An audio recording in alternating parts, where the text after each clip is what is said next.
अगर आप चाहते हैं शिवांगी फिल्म्स का वीडियो सबसे पहले आप तक पहुंचे, तो लाल बटन दबाकर हमारे चैनल को सब्सक्राइब करें और बेल आइकन दबाना न भूलें।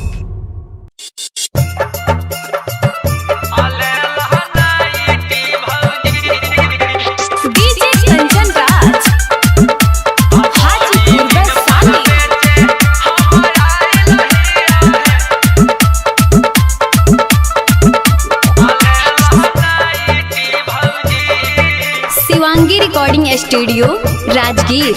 नया नया सुपर डुपर लेके अलियो है हम भराइटी भौजी। नया नया सुपर डुपर लेके अलियो है हम भराइटी भौजी। बड़ी दिन पर बेचे हम आइल है अलहला नाइटी भौजी। बड़ी दिन पर बेचे हम आइल है अलेला नाइटी भौजी। सट सट हवा तोरा लगतो है दोनों पटिए भौजी। सुन ला सट सट हवा तोरा लगतो है दोनों पटिए भौजी।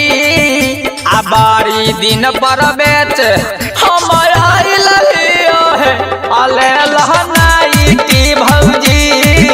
बड़ी दिन पर बेचे हम आइल है अलेला नाइटी भौजी। अरे ले नया बड़की अलेला नाइटी भौजी। बड़ी दिन पर बेचे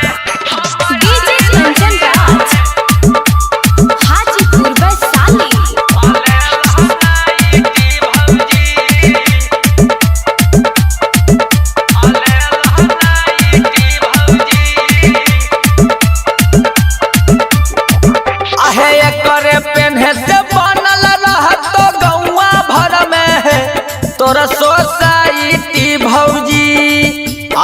करे पेन्हे से बनल रहतो गौवा भर में है तोरा सोसाइटी भौजी।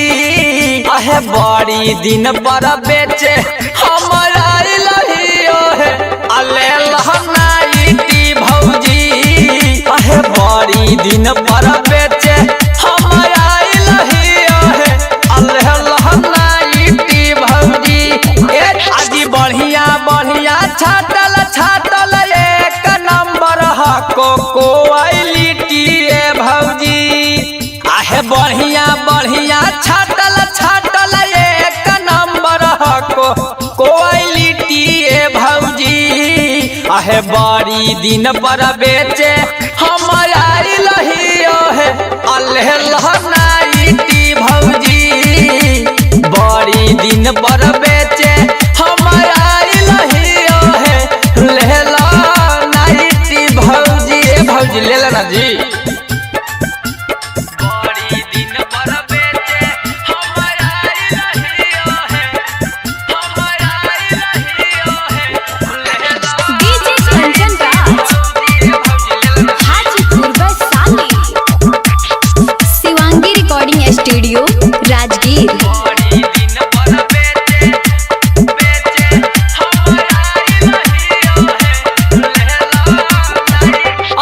ऐसन ऐसन बाजारिया में नाय मिलतो है कलर लाइटी भौजी। ऐसन ऐसन बाजारिया में नाय मिलतो है कलर लाइटी भौजी।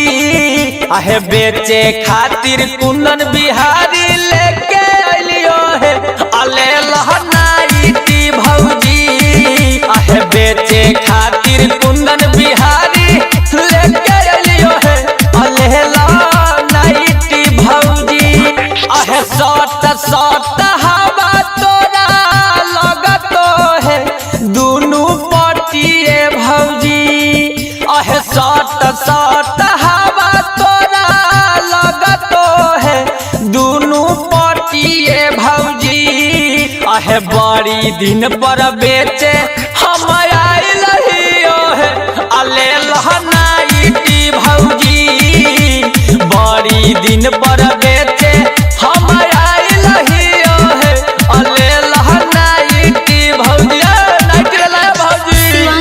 Recording studio Rajgir.